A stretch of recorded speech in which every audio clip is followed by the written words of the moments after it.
가톨릭교회는 수십 년 전부터 저출산의 심각성을 지적해왔습니다. 그럼에도 지난해 우리나라는 출생자보다 사망자가 더 많은 인구 데드크로스 현상을 보였는데요. 특히 올해는 코로나19 팬데믹으로 더욱더 암울한 출산율이 예상됩니다.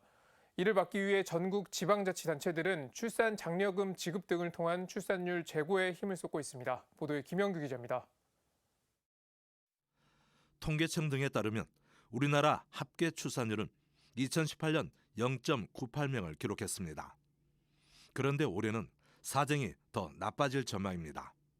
결혼 자체가 줄은 데다 결혼했더라도 출산을 꺼리기 때문입니다. 인구 절벽 위기가 고조되자 전국 지자체들은 잇따라 대책 마련에 나섰습니다. 먼저 출산 장려금 지급 확대를 꼽을 수 있습니다. 전남 영광군은 셋째부터 다섯째까지 3천만 원을, 경남 하동군은 넷째야 이상에게 3천만 원의 출산 장려금을 지급합니다. 창원시는 올해 결혼하는 부부에게 최대 1억 원까지 대출해주고 10년 안에 세 자녀를 출산하면 대출금을 전액 탕감해주기로 했습니다.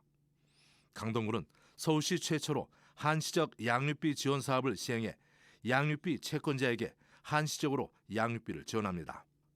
지난 2018년 충북도가 전국 최초로 시행한 충북행복 결혼공제 사업은 지역 청년들의 결혼자금 부담을 덜어주고 있습니다.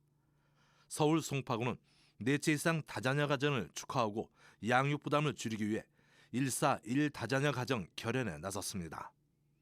임산부에게 40만 원대 친환경 농산물 꾸러미를 공급하는 사업도 있습니다.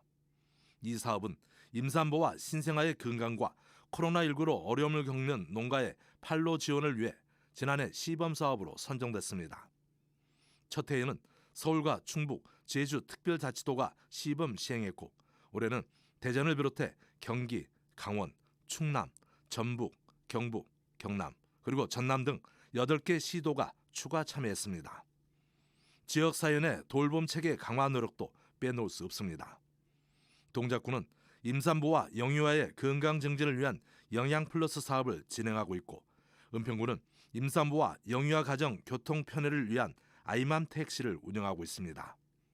최근 돌봄백서를 발간한 서울 노원구는 아픈 아이 병원 동행 서비스로 눈길을 모으고 있습니다. 경북 성주구는 임신, 출산, 양육과 관련된 원스톱 지원 서비스를 제공하는 성주군 출산 양육 지원센터를 건립했습니다. 장애인 가정에 대한 지원도 주목됩니다.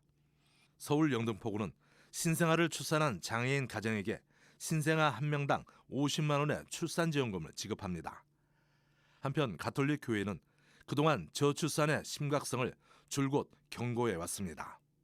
서울대교구장 염수정 추기경은 지난해 국회 가톨릭 신도위원회 회장단을 만난 자리에서 아이를 낳거나 낳을 부부에게 직접 지원을 늘렸으면 좋겠다며 저출산 극복을 위한 입법을 요청했습니다.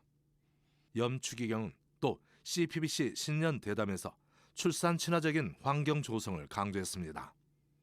교회는 출산과 양육처럼 현실적인 문제에 부딪힌 사람들의 어려운 삶을 돌봐주고 그 안에서 하나님의 계획을 온전히 완수하도록 함께 그 길을 걸어야 한다는 것입니다. 각 교구들도 저출산 극복을 위한 지원을 아끼지 않고 있습니다. 수원교구는 생명지원 사업을 통해 출산과 양육비를, 청주교구는 셋째 이상의 자녀를 낳은 가정에 출산 격려금을 지급하고 있습니다. CPBC 김영규입니다.